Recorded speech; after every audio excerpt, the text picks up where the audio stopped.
Hello friends, నేను మీ Jayadev. Today again I'm here with an interesting fact. కాలాన్ని దాటి ప్రయాణం చేయడం సాధ్యమవుతుందా మనిషికి? అంటే సహజంగా మనం ఏం చెప్తాం? సాధ్యం కాదు అని చెప్తాం. కానీ ఈరోజు నేను ఇక్కడ కూర్చొని బల్లగుద్ది మరీ చెప్తున్నా అది సాధ్యమే అని. ఎట్లా అంటారా? అలస్కా మరియు సైబీరియా మధ్య బేరింగ్ సముద్రంలో 2 ద్వీపాలున్నాయి. ఈ ద్వీపాల పేర్లు కూడా చాలా ఇంట్రెస్టింగ్‌గా ఉంటాయి. టుమారో ఐలాండ్ అంటే రేపటి ద్వీపము. దీన్ని పెద్ద డయోమిడ్ అంటారు.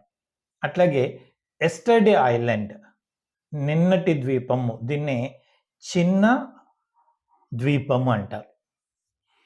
ఈ రెండిటి గురించి మనము గాని తెలుసుకుంటే ఇందాక నేను చెప్పిన కాలాన్ని దాటటము, కాలాన్ని ప్రయాణం చేయడం అనేది సాధ్యమవుతుంది. ఎలా అంటే ఈ 2 ద్వీపాల మధ్య దూరం కేవలము 3 మైళ్ళు మాత్రమే. ఈ పెద్ద ద్వీపము నుంచి చిన్న ద్వీపానికి ఒకరోజు ముందు ఉంటుంది సమయం గాని మనం చూసుకుంటే.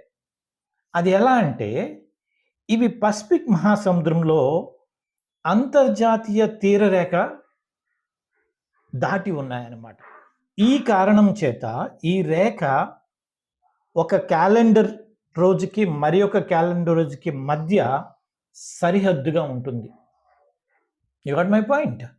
సో ఈ పెద్ద డయోమిడ్ రష్యా వైపు ఉంది, చిన్న డయోమిడ్ అమెరికా వైపు ఉంది. మీరు వింటర్ సీజన్లో అక్కడ విపరీతంగా మంచు పడుతుంది, మనకు తెలిసిందే. ఈ 2 ద్వీపాల వద్ద పడిన మంచు కారణంగా ఏర్పడినటువంటి ఒక వంతెనలా ఉంటుందన్నమాట. మీరు ఆ వంతెనని జాగ్రత్తగా పట్టుకొని ప్రయాణం చేస్తే మీరు కాలాన్ని దాటి ప్రయాణం చేయొచ్చు అనమాట. అంటే ఈ తీరరేఖ వెంబడిగానే మనం కాలాన్ని దాటేస్తాం. You got my point or not? Interesting. I'll come with more facts before to you. Stay tune. Thank you.